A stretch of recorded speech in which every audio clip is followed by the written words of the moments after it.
ನೋಡಿ ಈಗ ಅದು ಪೇಸ್ಟ್ ಆದ ತಕ್ಷಣ ಹಿಂಗಾಯ್ತು. ಹಿಂಗಾಗುತ್ತೆ ಸರ್ ಅದು? ಹಿಂಗಾಗುತ್ತೆ. ಇದಕ್ಕೆ ಉಪ್ಪು ಹಾಕಿ ಹಾಕೊಳ್ಬೋದು, ಇಲ್ಲಾಂದ್ರೆ ಬೇಡ. ನಮ್ಮ ಔಷಧಿ ಏನಿತ್ತು ಆಯುರ್ವೇದದಲ್ಲಿ ಬರೀ ಗಿಡಮೂಲಿಕೆಗಳ ಆಧಾರ ಇತ್ತು. ಸೊ ನಂದೇನು ಇದರಿಂದ ಏನಾಗ್ತದೆ, ಅಲೋಪತಿಕ್ ಏನಿದೆ ಅದಕ್ಕೆ ಕಾಂಪಿಟಬಲ್ ಆಗುತ್ತೆ. ಎಂಟರ್ ನಾರ್ಮಲ್ ಹೋಗಿದ್ದಾರೆ, ಎಲ್ಲ ನಾರ್ಮಲ್ 100% ನಾರ್ಮಲ್. ಎಲ್ಲ ಬ್ಲಡ್ ಪ್ಯಾರಾಮೀಟರ್, ಅನ್ಕಂಟ್ರೋಲ್ ಡಯಾಬಿಟೀಸ್ ಇಂದ ಹಿಡಿದು ಹಾರ್ಟ್ ಪ್ರಾಬ್ಲಮ್ ಕಂಡು ಬಂದಿದೆ. ಹೆಂಗೆ ತಲೆ ಕೆಟ್ಟೋಗ್ತದೆ ಅವರಿಗೆ. ಆದ್ರಿಂದ ಕೆಲವರು ರೊಟ್ಟಿ ತಿನ್ಲೇಬೇಕಂತ ಆಸೆ. ಆ ರೊಟ್ಟಿಯಲ್ಲೇನೆ ಯಾವ ರೀತಿ 60% ಸೊಪ್ಪು ಮತ್ತೆ ಪ್ರೋಟೀನು ಇರ್ಬೋದು ಅನ್ನೋದು ತೋರಿಸ್ತೀವಿ. ಸೊ ಈ ರೀತಿ ನಾದ್ಕೋಬೇಕು. ರೊಟ್ಟಿನೂ ಮಾಡ್ಕೊಂಡ್ಬಿಟ್ರಿ ನೋಡಿ, ಅದು ಎಷ್ಟು ಚೆನ್ನಾಗಿದೆ ಅಂದ್ರೆ ರೊಟ್ಟಿ ಟೇಸ್ಟ್ ಯು ಕೆನಾಟ್ ಇಮ್ಯಾಜಿನ್.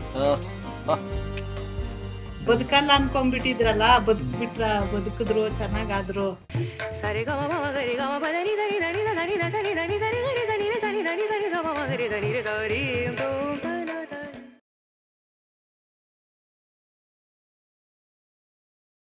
ನಮಸ್ಕಾರ ವೀಕ್ಷಕ ಬಂಧುಗಳಿಗೆ ಮತ್ತೊಮ್ಮೆ. ಸರ್ ನಮಸ್ಕಾರ. ಸರ್ ನಮಸ್ಕಾರ. ಅದ್ಭುತ ಭಾನುವಾರ. ಯಾಕೆ ಅದ್ಭುತ? ಒಂದು ಪೇಷಂಟು ನಮ್ಮ ಚಾನಲಲ್ಲಿ ಸರ್ ತೋರಿಸಿರೋ ಫುಡ್ ಆಸ್ ಎ ಮೆಡಿಸಿನ್, ಅಂದರೆ ಆಹಾರವೇ ಪರಮೌಷಧಿ, ಆಹಾರವ ಪದ್ಧತಿಯನ್ನು ಅಳವಡಿಸ್ಕೊಂಡು ಅದರಿಂದ ಸ್ವಲ್ಪ ಇಂಪ್ರೂವ್ಮೆಂಟ್ ಕಂಡು ಇನ್ನೂ ಮುಂದುವರಿಯೋಣ ಅಂತ ಸರ್ ಹತ್ರ ಬಂದ್ಬಿಟ್ರಂತೆ. ಯಾವುದರಲ್ಲಿ? ಕಿಡ್ನಿ ಪೇಷಂಟ್ ಇದು. ಸರ್, ಸೊ ಅವರ ಆಹಾರವನ್ನು ಇವತ್ತು ತೋರಿಸ್ತಾ ಇದ್ದೀವಿ. ಅದರಲ್ಲಿ ಒಂದು ಆಹಾರ, ಅದು ಒಂದು ಆ ಪುಲ್ಕ ಅಥವಾ ರೋಟಿ ಯಾವ ರೀತಿ ಮಾಡಿಕೊಂಡ್ರು ಅಂತ. ಸೊ ಅದಕ್ಕಿಂತ ಮುಂಚೆ ಅವ್ರು ಯಾವ ರೀತಿ ಗುಣಮುಖ ಹೊಂದಿದ್ರು ಅದನ್ನ ಹೇಳಿ ಸರ್. ಒಂಥರ ಖುಷಿ ನನಗೆ. ಒಂದೊಂದು ಟೈಮ್ ನನ್ನ ವೈಫ್ ನನಗೆ ಬೈತಾ ಇರ್ತಾರೆ, ನಿನಗೆ ಯಾಕೆ ಖುಷಿ ಆಗುತ್ತೆ ಅಂತ. ಯಾಕೆ ಖುಷಿ ಆಗುತ್ತೆ ಅಂತಂದ್ರೆ, ಇನ್ನು ಬದುಕೋದಿಲ್ಲ ಅನ್ನೋರಿಗೆ ಖುಷಿ ಕೊಟ್ಟಿರೋದು ಖುಷಿ ಆಗುತ್ತಲ್ಲ. ಇನ್ನೇನು ಬದುಕೋದಿಲ್ಲ, ಇನ್ನು ಮುಗಿದೋಯ್ತು. ಆಮೇಲೆ ಹಣ ಬೇರೆ ಖರ್ಚಾಗ್ತಾನೆ ಇದೆ. ಆಮೇಲೆ ಮನೆಯಲ್ಲಿ ಕಾಸು ಇಲ್ಲ, ಮನೆ ಮಟ್ಟೆ ಮಾರಬೇಕು. ಅಂಥ ಟೈಮ್ನಲ್ಲಿ ನನ್ನ ಹತ್ರಕ್ಕೆ ಬಂದು ಕಂಪ್ಲೀಟ್ ಆಗಿ ಅವ್ರು ಹೇಳಿರೋ ಪ್ರಕಾರ ಕ್ಯೂರ್ ಆಗಿದೆ. ಅದು ಶಬ್ದ ನಾನು ಯೂಸ್ ಮಾಡಂಗಿಲ್ಲ, ಗುಣ ಹೊಂದಿದ್ದಾರೆ. ಆಮೇಲೆ ಆ ಖುಷಿನ ಅಂತಿಂಕಬಲ್. ಹೌದು. ಸೊ ಈಗ ನೋಡಿ, ಈ ಪೇಷಂಟು ಶಿವಪ್ಪ ಅಂತ. ಇವರಿಗೆ ಡಯಾಬಿಟೀಸು ಸುಮಾರು ಒಂದು 12-15 ವರ್ಷದಿಂದ.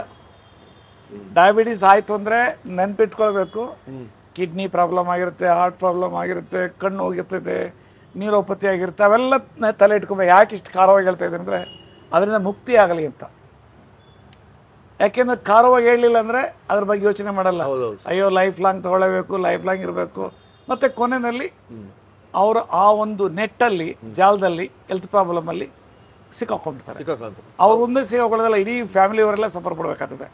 ಮಕ್ಕಳು, ಹೆಂಡತಿ, ಆಮೇಲೆ ಅವರ ಅಪ್ಪ ಅಮ್ಮ ಎಲ್ಲರೂ ಸಫರ್ ಪಡಬೇಕು. ಇಲ್ಲಿ ಇವರಿಗೆ ಓಪನ್ ಹಾರ್ಟ್ ಸರ್ಜರಿ ಆಗ್ಬಿಡ್ತು. ಆಗ್ತು. 12 ಲಕ್ಷ ಖರ್ಚಾಯ್ತು ಅಂತ ಅವರೇ ಹೇಳಿದ್ದಾರೆ. ಅದಾದಮೇಲೆ ಓಪನ್ ಹಾರ್ಟ್ ಸರ್ಜರಿ ಕೋಮಾದಲ್ಲಿ ಹೊಟ್ಟೋದ್ರು. ಸೊ ಕೋಮಾದಲ್ಲಿ ಹೊಟ್ಟೋದ ತಕ್ಷಣ ಅವರೇನು ಮಾತೇನು ಬರ್ತಾ ಇರಲಿಲ್ಲ, ಆಲ್ಮೋಸ್ಟ್ ಲೈಕ್ ಕೋಮಾ ಅವರ ಹೆಂಡತಿ ಹೇಳಿದ್ರು. ಆಮೇಲೆ ಅವರು ಡಯಾಲಿಸಿಸ್ ಮಾಡಲೇಬೇಕು ಅಂತ ಶುರು ಮಾಡಿದ್ರು. ಸೊ ಡಯಾಲಿಸಿಸ್ ಎಲ್ಲ ಶುರುವಾಗೋಯ್ತು. ಸ್ವಲ್ಪ ಜ್ಞಾನ ಬಂತು, ಮಾತಾಡೋಕ್ಕಾಗ್ತಾ ಇರಲಿಲ್ಲ. ಸೊ ಆ ವೇಳೆಯಲ್ಲಿ ಇವರೇನು ಮಾಡಿದ್ರು, ನಿಮ್ಮ ಚಾನಲ್ಸ್ ಎಲ್ಲ ನೋಡೋಕೆ ಹಿಡಿದ್ರು. ಸೊ ನೋಡೋಕೆ ಹಿಡಿದಾಗ ಇದು ಆಯುರ್ವೇದ ಅಂದ ತಕ್ಷಣ ಅವ್ರ ಮನೆಯವರೆಲ್ಲ ಎಗ್ನೆಸ್ಟ್ ಆಗೋಗ್ಬಿಟ್ರು. ಈ ಆಯುರ್ವೇದದಲ್ಲಿ ಏನು ಇಲ್ವೇ ಅಲ್ಲ ವಿಜ್ಞಾನ, ಅದು ಟ್ರೀಟು ಮಾಡೋದಿಲ್ಲ, ಇದೇನೋ ಒಂಥರ ಬೋಗಸ್ ಇರ್ಬೋದು.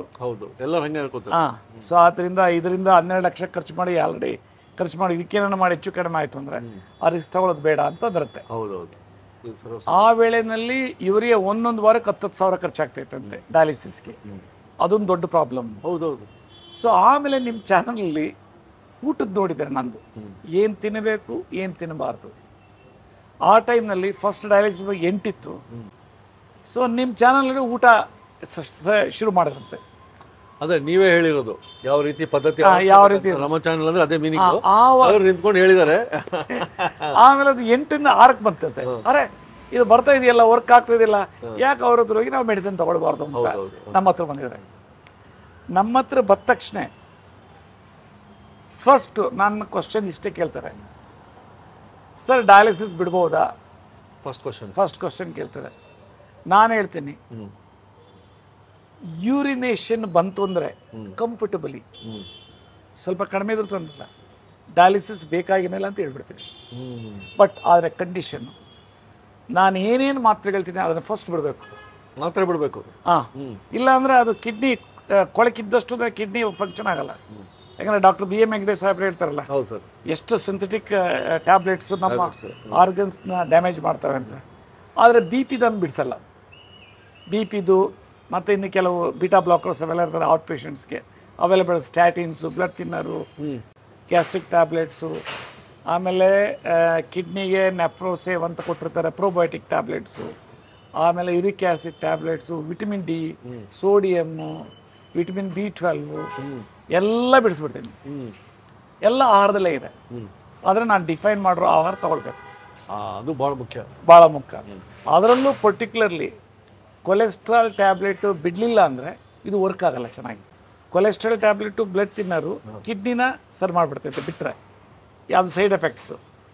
ಆಮೇಲೆ ಗ್ಯಾಸ್ಟ್ರಿಕ್ ಟ್ಯಾಬ್ಲೆಟ್ಸು ಹೊಟ್ಟೆನ ಸರಿ ಮಾಡಿಬಿಡ್ತವೆ ಅದು ಬಿಟ್ಟರೆ, ಇಲ್ಲಾಂದರೆ ಅದು ಮೈಕ್ರೋಬ್ಸ್ ಸಾಯ್ತಾ ಇರ್ತವೆ. ಆ ಎಮ್ಮನಿಗೆ ಹೇಳಿದೆ ಯೂರಿನ್ ಬರ್ತೈತಲ್ಲ ಬೇಕಾಗಿಲ್ಲ ಡಯಾಲಿಸಿಸ್. ಈ ಕ್ವಶನ್ ಬರುತ್ತೆ ನಿಮಗೆ, ಡಯಾಲಿಸಿಸ್ ಯಾವಾಗ ಬೇಕು? ನಾನು ಹೇಳೋದು ಇಷ್ಟೇ, ಡಯಾಲಿಸಿಸ್ಸು ಯೂರಿನೇಷನ್ ಕಂಫರ್ಟಬಲ್ ಬರ್ತಾ ಇದ್ದರೆ, ಹಿಮೋಗ್ಲೋಬಿನ್ 7ಕ್ಕಿಂತ ಮೇಲೆ ಇತ್ತು ಅಂತಂದರೆ, ಬ್ರೀತಿಂಗ್ ಪ್ರಾಬ್ಲಮ್ ಅಷ್ಟೇನು ಜಾಸ್ತಿ ಇಲ್ಲ ಅಂತಂದರೆ ಡಯಾಲಿಸಿಸ್ ಬೇಕಾಗಿಲ್ಲ. ಒಂದು ವಾರದಲ್ಲೇ ಚೇಂಜ್ ಆಗುತ್ತೆ ಬಾಡಿ. ಇದಿಲ್ಲ, ಯೂರಿನ್ ಟೋಟ್ಲಿ ಬ್ಲಾಕ್ ಆಗಿದೆ, ಹಿಮೋಗ್ಲೋಬಿನ್ 7ಕ್ಕಿಂತ ಕಡಿಮೆ ಇದೆ, ಆಮೇಲೆ ಇದು ಏನೋ ಬ್ರೀತಿಂಗ್ ಪ್ರಾಬ್ಲಮ್ ಜಾಸ್ತಿ ಇದೆ, ಅವ ಡಯಾಲಿಸಿಸ್ ಬೇಕು. ಡಯಾಲಿಸಿಸ್ ಮಾಡಿದ್ರು ಪರ್ಮನೆಂಟ್ ಏನು ಮಾಡಿಸೋದು ಬೇಕಾಗಿಲ್ಲ. ಕಂಫರ್ಟಬಲ್ ಆದ ತಕ್ಷಣ ಅವರು ಈ ರೀತಿ ಸ್ವಿಚ್ ಆಗ್ಬೋದು, ಓಕೆ ನಮ್ಮದಕ್ಕೆ ಶಿಫ್ಟ್ ಆಗ್ಬೋದು. ಸೊ ಇವರಿಗೆ ಅದೊಂದೇ ಅಲ್ಲ ಪ್ರಾಬ್ಲಮ್, ಇನ್ನೊಂದಿತ್ತು. ಗ್ರಾಫ್ಟಿಂಗ್ ಏನು ಮಾಡಿದರು, ಗ್ರಾಫ್ಟಿಂಗ್ ಅಂದರೆ ಹಾರ್ಟಲ್ಲಿರೋ ಆ ಒಂದು ಊದ್ಕೊಂಡಿರೋದು ಲೀಕ್ ಆಗ್ತಾ ಇದನ್ನು ತೆಗೆದುಬಿಟ್ಟು ಕಾಲತ್ರ ತೆಗೆದು ಅದನ್ನು ಹಾಕಿ ಜಾಯಿಂಟ್ ಮಾಡಿದ್ದಾರೆ. CABG, coronary artery bypass grafting. ಅದನ್ನೇನು ತೆಗೆದು ಮಾಡಿದ್ರು ಅದು ಗಾಯ ಗ್ಯಾಂಗ್ರೀನ್ ಆಗೋಯ್ತು. ನೋಡ್ರಿ ಹೆಂಗೆ ಕಾಂಪ್ಲಿಕೇಶನ್ಸ್. ಸೊ ಈಗ ಅವರು ಅದನ್ನು ಯಾವಾಗೆಲ್ಲ ಬಿಟ್ಟರು ಆ ಗಾಯ ಉಂಡು ಎಲ್ಲ ಕ್ಲಿಯರ್ ಆಗಿದೆ. ಇದೆಲ್ಲ 9 ತಿಂಗಳದ ಎಪಿಸೋಡು. ಈಗ ನೀವು ಅವ್ರದ್ದು ಎಪಿಸೋಡು ಅದನ್ನು ನೋಡಿಬಿಟ್ರೆ ಜನಕ್ಕೆ ಮೊದಲು ಹೆಂಗಿದ್ರು ಅದು ಫೋಟೋ ಕೊಟ್ಟಿದ್ದಾರೆ ಅವ್ರ ಮಿಸ್ಸಸ್. ಗಾಯ ಹೆಂಗಿತ್ತು ಆ ಗ್ರಾಫ್ಟಿಂಗ್ ಮಾಡೋದಕ್ಕೆ ಏನು ತೊಗೊಂಡಿದ್ರು ರಕ್ತನಾಳ ಅದು ಫೋಟೋ ಕೊಟ್ಟಿದ್ದಾರೆ. ಈಗ ಹೆಂಗಿದ್ದಾರೆ ಅದು ಕೊಟ್ಟಿದ್ದಾರೆ. So this the power of our originally ನಮ್ಮ ಆಯುರ್ವೇದ. ನಮ್ಮ ಔಷಧಿ ಏನಿತ್ತು ಆಯುರ್ವೇದದಲ್ಲಿ ಬರೀ ಗಿಡಮೂಲಿಕೆಗಳ ಆಧಾರ ಇತ್ತು. 6ನೇ ಶತಮಾನ ಆದಮೇಲೆ ರಸಶಾಸ್ತ್ರ ಶುರುವಾಯಿತು, 11ನೇ ಶತಮಾನವರೆಗೂ. ಈಗ ರಸರತ್ನಾಕರ ಅಂತ ಒಂದು ಬುಕ್ ಏನಿದೆ ಅದ್ರ ಬೇಸಿಸ್ ಮೇಲೆ. ಸೊ ನಂದೇನು ಇದರಿಂದ ಏನಾಗ್ತದೆ, ಅಲೋಪತಿಕ್ ಏನಿದೆ ಅದಕ್ಕೆ ಕಾಂಪಿಟಬಲ್ ಆಗೋಯ್ತು. ಈಗ ಅಲೋಪತಿಕಲ್ಲಿ ಏನೇ ಕೊಟ್ಟರು ಸಹ ನಂದು ಪ್ಲಾಂಟ್ ಬೇಸ್ಡು, ಇದು ಫುಡ್ಡು ಮೇನ್ ಫೋಕಸ್ಸು. ಆಹಾರಿ ಪರಮಾಷಧಂ, ಹೌದು, ಫುಡ್ ಇಸ್ ದ ಮೆಡಿಸಿನ್. ಈ ಕಡೆ ನಮ್ಮ ಆಯುರ್ವೇದದ ಪಿತಾಮಹ ಚರಕನೂ ಅದೇ ಹೇಳೋದು, ಮಾಡರ್ನ್ ಮೆಡಿಸಿನ್ ಪಿತಾಮಹ ಅಂತ ಹೇಳ್ತಾರೆ ಹಿಪೋಕ್ರಟಸ್. ನೀವು ಆಹಾರವನ್ನು ಔಷಧಿಯಾಗಿ ತಗೊಂಡ್ರೆ ಔಷಧಿಯನ್ನು ಆಹಾರವಾಗಿ ತಗೊಳ್ಳೋದಿಲ್ಲ. ಜನ 3 ರಿಂದ 8 ಗಂಟೆ 9 ಗಂಟೆ ನನಗೆ ವೆಯ್ಟ್ ಮಾಡ್ತಾ ಇದ್ರು. ಏನು 100-120 ಜನ ಒಂದೊಂದು ಟೈಮ್ ಬಂತು ಅಂದ್ರೆ ನನಗಂತೂ ಇಟ್ ಇಸ್ ನಾಟ್ ಪಾಸಿಬಲ್. ಒಂದು ದಿನದಲ್ಲಿ 120 ಜನ ನಾನು ಕೂತ್ಕೊಂಡು 4-5 ಡಾಕ್ಟ್ರುಗಳು ಅವ್ರಿಗೆ ಟ್ರೀಟ್ಮೆಂಟ್ ಕೊಟ್ಟು ಡಯಟಿಷಿಯನ್ಸು 10-15 ಜನ ಹೇಳಿ ಆಮೇಲೆ ನಾನು ನೋಡಿದ್ರೆ ಹೋಗ್ತಾರೆ. ಅವ್ರಿಗೇನೋ ಒಂದು ಹೊರಡಬೇಕು, ಎಷ್ಟು ದಿನದಲ್ಲಿ ಏನೇನು ಕಾಣಿಸ್ಬೋದು ಚೇಂಜಸ್. ಇದೇನು ಟೋಟಲಿ ಪ್ಲಾಂಟ್ ಬೇಸ್ಡ್. ಅದು ಭಾರತ ಸರ್ಕಾರ ಏನು ಮಾಡಿದ್ರು, ಒಳ್ಳೆ ಕೆಲಸ ಮಾಡಿದ್ರು. 2015ರಲ್ಲಿ FSSAI ಆ್ಯಕ್ಟನ್ನು ಅಮೆಂಡ್ ಮಾಡಿ 2016 ನವಂಬರ್ಲಿ ಗೈಡ್ಲೈನ್ಸ್ ಇಶ್ಯೂ ಮಾಡಿದ್ರು. ಆ ಗೈಡ್ಲೈನ್ಸಲ್ಲಿ ಏನೇನಿದೆ ಆಯುರ್ವೇದಿಕದಲ್ಲಿ ಗಿಡಮೂಲಿಕೆಗಳು ಅದನ್ನೆಲ್ಲನೂ ಹೆಲ್ತ್ ಸಪ್ಲಿಮೆಂಟ್ ತೊಗೊಂಡ್ರು. ಇವತ್ತು ಯಾವ ಕಂಟ್ರಿನವರು ಕ್ವಶನ್ ಮಾಡೋಂಗಿಲ್ಲ ಆಯುರ್ವೇದ ಅಂದರೆ ಏನು ಎತ್ತ ಅಂತ, ಎಲ್ಲನೂ ಡಿಫೈನ್ ಮಾಡಾಕಿದ್ದಾರೆ. ಸೊ ಈಗ ಅದನ್ನು ಏನು ತೊಗೊಂಡು ಬಂದರು. So all over the world ಇದು supplements, health supplements compatible with allopathic medication. Sir, ಈ ಶಿವಪ್ಪ ಅವರು ಇವಾಗ 15 ದಿನ ನಂತರ ನಿಮ್ಮ ಹತ್ರ ಬಂದರು, ಕರೆಕ್ಟಾ? ಎಷ್ಟು ದಿನ ಆಯ್ತು ಸರ್ ಈಗ ಶುರು ಮಾಡಿ ನಿಮ್ಮದು? ಲಾಸ್ಟ್ ಇಯರ್ ನವಂಬರ್ಲಿ ಶುರು ಮಾಡಿದ್ದು, ಇದು ಜೂನಲ್ಲಿ ನಾನು ರೆಕಾರ್ಡ್ ಮಾಡ್ಕೊಂಡಿದ್ದೆ. ಏನಾಯ್ತು ಸರ್ ಅವ್ರದ್ದು? ಎಂಟರ್ ನಾರ್ಮಲ್ ಹೋಗಿದ್ದಾರೆ, ಎಲ್ಲ ನಾರ್ಮಲ್ 100% ನಾರ್ಮಲ್. ಎಲ್ಲ ಬ್ಲಡ್ ಪ್ಯಾರಾಮೀಟರ್, ಅನ್ಕಂಟ್ರೋಲ್ ಡಯಾಬಿಟೀಸಿಂದ ಹಿಡಿದು ಹಾರ್ಟ್ ಪ್ರಾಬ್ಲಮ್, ಕಣ್ಣು ಬಂದಿದೆ, ಕಣ್ಣಿರಲಿಲ್ಲ, ಮಾತು ಹೋಗಿತ್ತು, ಮಾತು ಬಂದಿದೆ, ನಡೆಯೋಕ್ಕಾಗ್ತಾ ಇಲ್ಲ, ನಡೀತಿದ್ರೆ. ನಾನು ಏನೇ ನಿಮಗೆ ಎಪಿಸೋಡ್ ಕೊಟ್ಟರು ಹೀಗೆ ನಾನು ಹೇಳ್ತೀನಲ್ಲ, ಎಲ್ಲ ಬರ್ತಾರೆ ಸರ್ ಇಂಗ್ಲೀಷ್ನಲ್ಲಿಲ್ಲ, ಹಿಂದಿಯಲ್ಲಿಲ್ಲ. ಎಷ್ಟೋ ಜನ ನಮ್ಮನ್ನು ಕೇಳ್ತಾರೆ ಬರೀ ಕನ್ನಡದಲ್ಲಿ ಇದೆ ಅಂತ. ಸೊ ಅದಕ್ಕೀಗ ನೀವೇನೇ ಶುರು ಮಾಡಿದ್ರೆ ಈಗ ಇಂಗ್ಲೀಷು ಮಧ್ಯಾಹ್ನ 1 ಗಂಟೆಗೆ ಇಂಗ್ಲೀಷು, 5 ಗಂಟೆಗೆ ಹಿಂದಿ ಬರ್ತದೆ ಸಂಡೇ. ಸೊ ಅವಾಗ ಏನಾಗ್ತದೆ, ನಮ್ಮವ್ರೀಗ ಅಮೇರಿಕಾದಿಂದ ಬಂದಿದ್ದಾರೆ ಪೇಷಂಟ್ಸು ನಿಮ್ಮ ಚಾನಲ್ ನೋಡಿಕೊಂಡು.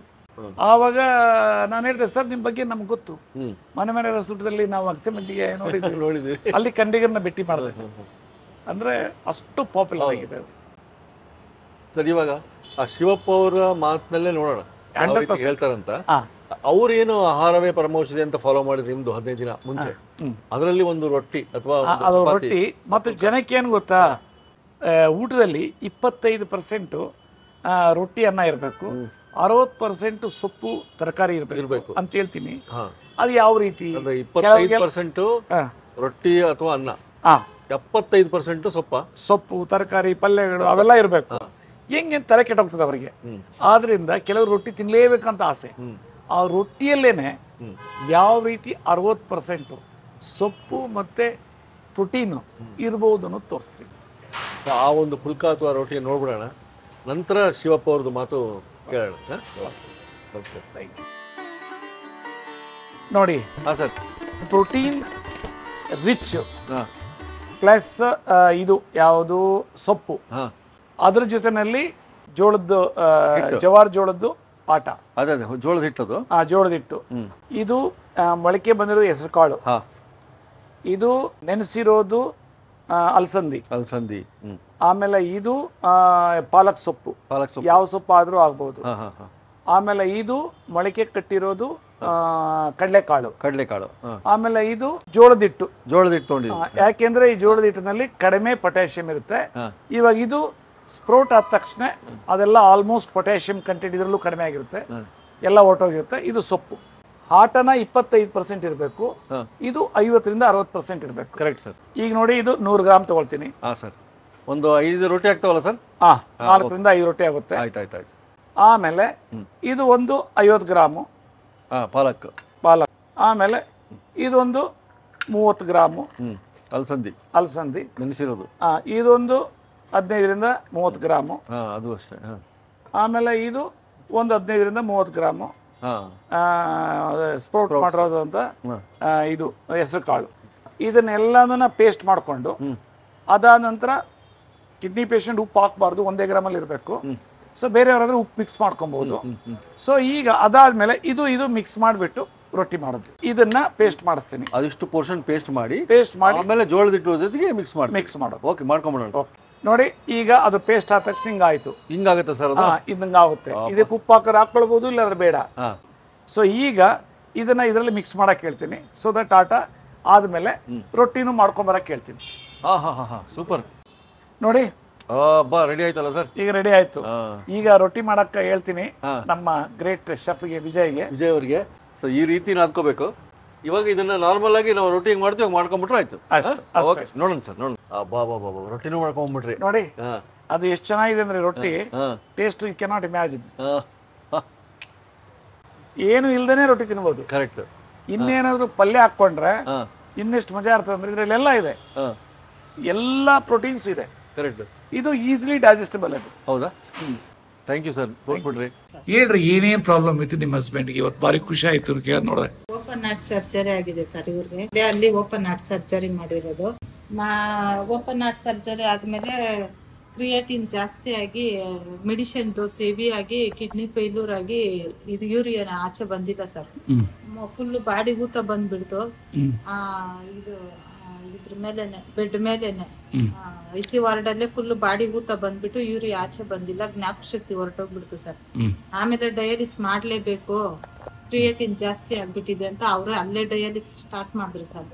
ಮಾಡಿದ್ಮೇಲೆ ಆಮೇಲೆ ಮನೆಗ್ ಕಳ್ಸಿದ್ರು, ಜ್ಞಾಪಕ ಶಕ್ತಿ ಇರಿಲ್ಲ, ಏನು ಇರಿಲ್ಲ, ಒಂಥರ ಎಣ ತರ ನಾವೇ ಎಲ್ಲ ತೊಳಿಬೇಕಾಗಿತ್ತು. ಒಂದಕ್ಕೆ ಹೋದ್ರೂ ಜ್ಞಾಪಕ ಇಲ್ಲ, ಟಾಯ್ಲೆಟ್ ಹೋದ್ರೂ ಮೋಷನ್ ಮಾಡಿದ್ರೂ ಜ್ಞಾಪಕ ಶಕ್ತಿ ಇರಲ್ಲ ಸರ್. 1 ತಿಂಗಳು ಡಯಾಲಿಸ್ ಮಾಡಿಸ್ದೆ ಸರ್. ಆಮೇಲೆ ನಾನ್ ಡಯಾಲಿಸ್ ಅಂದ್ರೆ ಗೊತ್ತಿಲ್ಲ. ಆಮೇಲೆ ನಾನ್ ಕೇಳ್ದೆ ಡಯಾಲಿಸ್ ಅಂದ್ರೆ ಏನು ಹೆಂಗೆ ಅಂತ ಅವ್ರನ್ನೆಲ್ಲ ಕೇಳ್ದೆ, ಅಲ್ಲಿರೋರ್ನೆಲ್ಲ ಕೇಳ್ತಾ ಇದ್ದೆ. ಡಯಾಲಿಸ್ ಅಂದ್ರೆ ನೀವು ಅವ್ರು ಇರೋವರೆಗೂ ಎಷ್ಟ್ ದಿನ ಇರ್ತಾರೋ ಅಷ್ಟ್ ದಿನ ಮಾಡಿಸ್ಬೋದು, ಅಂದ್ರೆ ಇದರಿಂದ ಏನ್ ಕಿಡ್ನಿ ಚೆನ್ನಾಗ್ ಆಗಲ್ಲ, ಬಟ್ ಮಾಡಿಸ್ಬೋದು. ಎಷ್ಟ್ ದಿನ ಅವ್ರ ಮೈ ಶಕ್ತಿ ತಡ್ಕೊಳುತ್ತೋ ಅಷ್ಟ್ ದಿನ ಮಾಡಿಸ್ಬೋದು ಅಷ್ಟೇ ಇದು ಅಂತ ಹೇಳಿದ್ರು. ವಾರಕ್ ನೋಡಿದ್ರೆ 10,000 ಸರ್. ಎಲ್ ತಗೊಂಡ್ ಬರೋದು? ನಾವ್ 3 ಜನ ಮಕ್ಳು ಎಲ್ ತಗೊಂಡ್ ಬರೋದು ಸರ್? ಆಮೇಲೆ ಒಂದಿನ ಹಿಂಗೆ ಬೇಜಾರಾಗಿ ಡಯಾಲಿಸ್ ಹೋಗ್ಬೇಕು, ನಮ್ಮ ಹತ್ರ ದುಡ್ಡಿಲ್ಲ, ನಿಮ್ಮದು ಪ್ರೋಗ್ರಾಮ್ ಸರಿ ಯೂಟ್ಯೂಬ್ ಅಲ್ಲಿ ತೆಗಿತಾ ಇದ್ದೆ, ಯಾಕೋ ಆಮೇಲೆ ನೀವು ಮಾತಾಡೋದ್ ನನ್ಗೆ ಇಷ್ಟ ಆಯ್ತು. ಸರಿ ನೋಡ್ಕೊಂಡೆ ಇದ್ಬಿಟ್ಟು ಆಮೇಲೆ ಸರಿ ಒಂದ್ಸರಿ ಹೋಗೋಣ ಅಂತ. ಆಮೇಲೆ ಇವ್ರಿಗೆ ಅಷ್ಟೊಂದ್ ಜ್ಞಾಪಶಕ್ತಿ ಇರಿಲ್ಲ, ಆದ್ರೂ ಕೇಳ್ದೆ ಈ ತರ ಆಯುರ್ವೇದಿಕ್ ಹೋಗೋಣ ಅಂತ. ಇವ್ರು ಬೇಡ, ಆಯುರ್ವೇದಿಕ್ ಸೈಡ್ ಎಫೆಕ್ಟ್ ಏನಾನ ಆಗ್ತೈತೆ, ನಾನ್ ಬರಲ್ಲ ಅಂತ. ಇಷ್ಟೆಲ್ಲ 12 ಲಕ್ಷ ಖರ್ಚು ಮಾಡಿ ನೀನು ಓಪನ್ ಹಾರ್ಟ್ ಸರ್ಜರಿ ಮಾಡ್ಸಿದ್ಯಾ, ಡಾಕ್ಟರ್ ಆವಾಗ್ಲೇ ಬದುಕಲ್ಲ ಅಂತ ಹೇಳಿದ್ರು. ಇಷ್ಟೆಲ್ಲ ಕಷ್ಟ ಬಿದ್ದಿದ್ಯಾ, ಮತ್ತೆ ಯಾಕೆ ನೀನು ಇನ್ನ ಒಂದ್ ಇದ್ ಮಾಡ್ತೀಯ, ಬೇಡ ಅಂದ್ರು. ಸರಿ ಅಂತ ನಾನ್ ನಿಮ್ದು ನೋಡ್ತಾ ಇದ್ದೆ. ಆಮೇಲೆ ನೋಡ್ಬಿಟ್ಟು ಅದೇ ತರ ಅಡಿಗೆ ಸ್ಟಾರ್ಟ್ ಮಾಡ್ದೆ ಸರ್. ನೀವ್ ಹೆಂಗ್ ಹೇಳ್ಕೊಡ್ತಾ ಇದ್ರು, ಉಪ್ಪು, ಹುಳಿ, ಖಾರ, ಆಯಿಲ್, ಕೊಬ್ಬು ಏನೇನ್ ಕೊಡ್ಬಾರ್ದು ಅದೆಲ್ಲ ನೋಡ್ಕೊಂಡ್ ಹಂಗೆ ಸ್ಟಾರ್ಟ್ ಮಾಡ್ದೆ. 8 ಇದ್ದಿದ್ದು 6ಕ್ಕೆ ಬಂತು ಸರ್ ಕ್ರಿಯೇಟಿನ್. 15 ದಿನದಲ್ಲಿ 6ಕ್ಕೆ ಬಂತು ಸರ್. ಆಮೇಲೆ ಸರಿ ಅಂದ್ಬಿಟ್ಟು ಕೈಗೆ ಇದು ಮಾಡ್ಸಿದೆ. ಪಿಸ್ತೂಲ ಮಾಡಿಸ್ಲೇಬೇಕಂತ ಹೇಳಿದ್ರು, ಸರಿ ಮಾಡಿಸ್ಬಿಟ್ಟೆ. ಪಿಸ್ತೂಲ ಮಾಡ್ಸಿ ಇವತ್ ಪಿಸ್ತೂಲ ಮಾಡ್ದೆ, ನಾಳೆ ನನ್ಗೇನು ಬೇಜಾರಾಗ್ಬಿಡ್ತು. ಏನ್ಕಿ ಜೀವನ ಬೇಡ, ಹೋಗ್ಬಿಡೋಣ ಅಲ್ಲಿ ಅಂದ್ಬಿಟ್ಟು ಶುಕ್ರವಾರ ನೋಡ್ಬಿಟ್ಟು ಶನಿವಾರ ನಿಮ್ ಹತ್ರ ಕರ್ಕೊ ಬಂದ್ಬಿಟ್ಟೆ ಸರ್. ಕರ್ಕೊ ಬಂದು ಮೆಡಿಸಿನ್ ತಗೊಂಡ್ ಹೋದ್ಮೇಲೆ ಆಮೇಲೆ ಕ್ರಿಯೇಟಿನ್ 4.8 ಏನೋ ಬಂತು ಸರ್. ಆಮೇಲೆ ಬಂತು. ಆಮೇಲೆ ಆವಾಗ ಲಾಸ್ಟ್ ಟೈಮ್ ಕರ್ಕೊ ಬಂದಾಗ ಮಾತಾಡಕ್ ಶಕ್ತಿ ಇರಿಲ್ಲ, ಇವಾಗ ಚೆನ್ನಾಗ್ ಮಾತಾಡ್ತಾರೆ ಸರ್. ನಾಗರಾಜ್ ಹೆಂಗಿದ್ದ, ಬದುಕ್ತಾನೆ ಇರಿಲ್ಲ, ಮಿರಾಕಲ್ ಡ್ರಿಂಕ್ಸ್ ಕುಡ್ದು ಈ ತರ ಆಗಿದ್ದಾರೆ, ಹಿಂಗಾಗಿದ್ದಾರೆ ನೋಡು, ಒಳ್ಳೆ ಪ್ರಾಡಕ್ಟ್ ಅಂತ ಎಲ್ಲ ಅಲ್ಲಿ ಫುಲ್ ಎಲ್ಲ ಅದೇ. ಗ್ರೇಟ್ ಅಮ್ಮ, ನೀವು ಡಿಸಿಷನ್ಸ್ ತಗೊಂಡ್ರಮ್ಮ, ನೀವು ಇಂಪಾರ್ಟೆಂಟ್. ಬಾರಿ ಖುಷಿ ಆಯ್ತು. ಏನಲ್ಲಿ ಥ್ಯಾಂಕ್ಸ್ ಅಮ್ಮ, ಥ್ಯಾಂಕ್ ಯು. ಬದುಕಲ್ಲ ಅನ್ಕೊಂಡ್ಬಿಟ್ಟಿದ್ರಲ್ಲ, ಬದುಕಿದ್ರು, ಚೆನ್ನಾಗಾದ್ರು. ಮಿರಾಕಲ್ ಡ್ರಿಂಕ್ಸ್ ತಗೊಂಡ್ಮೇಲೆ ಇಷ್ಟು ಇಂಪ್ರೂವ್ಮೆಂಟ್ ಆದ್ರು ಅಂದ್ಬಿಟ್ಟು ಎಲ್ಲ ಇದ್ ಮಾಡ್ತಾರೆ ಸರ್.